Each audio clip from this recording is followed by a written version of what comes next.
When I was in my art class, I just felt so alive and at peace, even though sometimes I had no clue of what I was doing.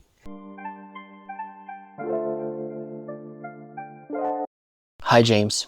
Hi. It's really good to be at your place.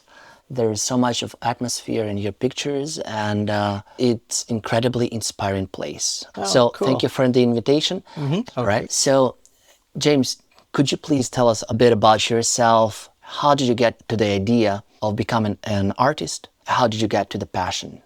Okay. Well, the passion I've always had. I've always loved looking at pictures, and I've always had this curiosity about how they were made and by who. It's So, just something that grew as I aged. I was born in Canada on the East Coast, and when I was 6, we moved to New Zealand and lived there for most of my schooling. And I finished grade 12 in Canada because we moved back then. When I was in high school, I took art and I loved it because you were forced to try things that you hadn't been forced to try before, right. like oil painting, acrylic painting, pottery, and so many things to work on. When I was in my art class, I just felt so alive and at peace, even though sometimes I had no clue of what I was doing. It was totally different to my other classes. I was a good student, and that's probably because my mom was a teacher. And that's cool. No, another school and at another point in her life. So I did have a lot of trouble, but I had to work for every mark that I got. And I had an interest also in sciences and healthcare because I was often a user of medical services as a child and teenager. Okay.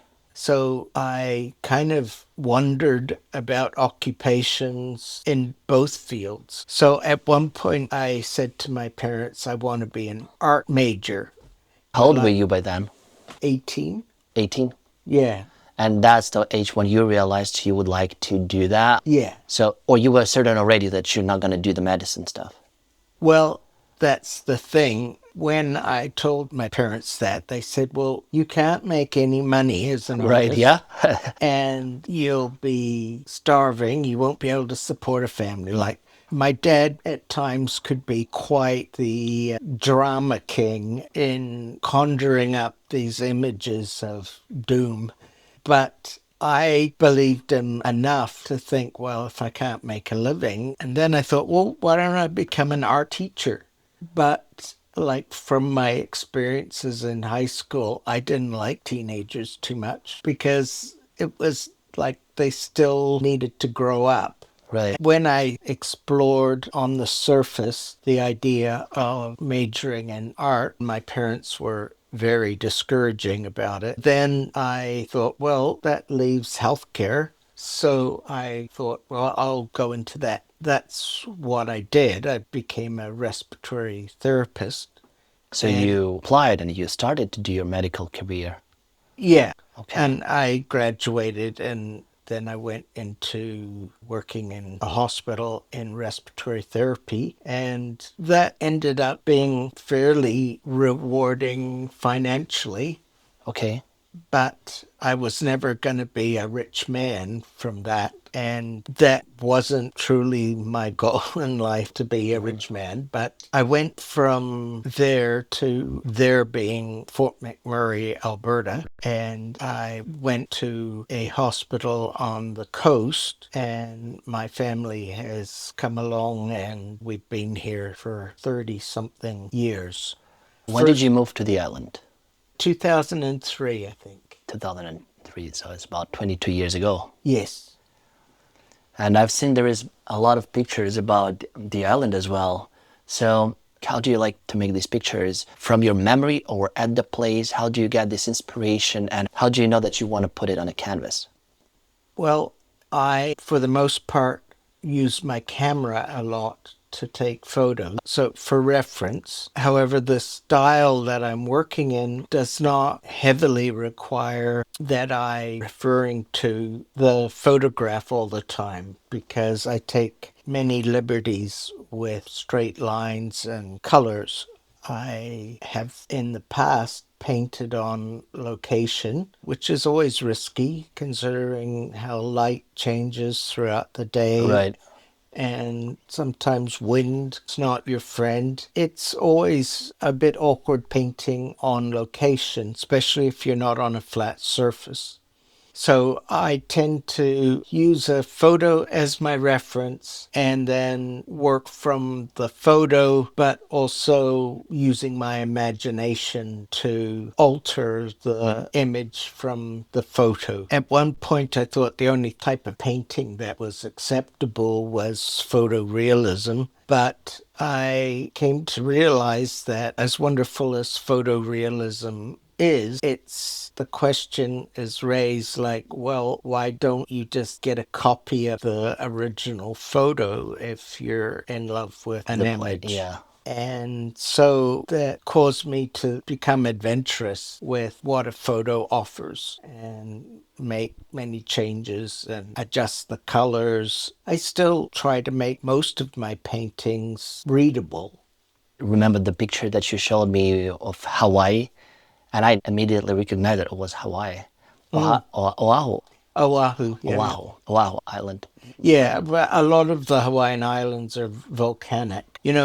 There are so many places on this green planet that are so exceptionally beautiful for different reasons. In some cases, it's their ruggedness, sometimes it's lushness, sometimes the plants and animals are quite exotic. Sometimes it's the combination of Right. all those things. And But emotions at the moment, of course. yeah, well, yeah, if it's a good experience, when you're like, if you're enjoying visiting another country and have the resources to do it, then it's a real privilege to be able to do that.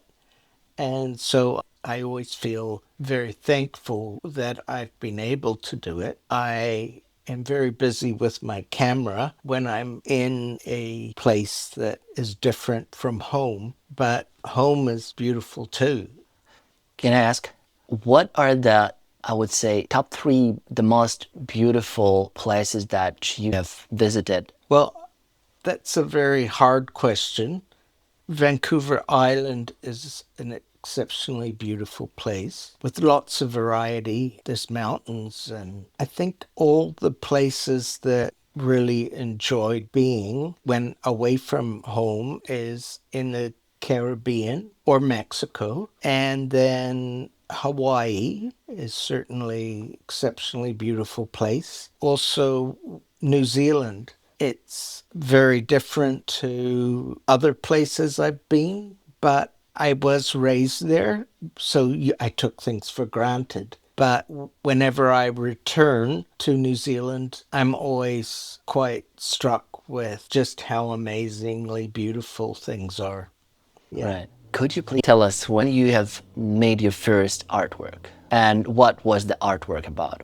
Well, I think the first, I had a big book of animals which had a lot of beautiful paintings in it. So I copied one of those using colored pencils and it turned out rather well. Not, if I looked at it now, I probably would go like, okay, well, that one is not sellable, but it doesn't really matter. I was about 9 when I did it.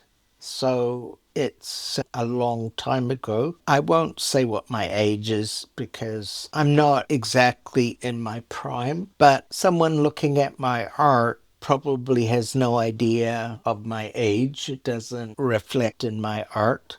I love color and I love the structure of a painting. What do you like about the painting? Well, painting is amazing for many reasons. And if you asked a whole bunch of different artists, you might get totally different answers. But for me, I love to mix color. So I primarily use acrylic paints because of their drying time is so fast. But I love to make new colors by mixing from the colors that I have. Sometimes I've made a color and I go to try and make it again. It is very difficult to match a color perfectly. Whereas if you just squeeze it out of a tube and use it without adjusting it, then you have the ability to just squeeze more paint out of the tube. But it makes the painting sort of constricted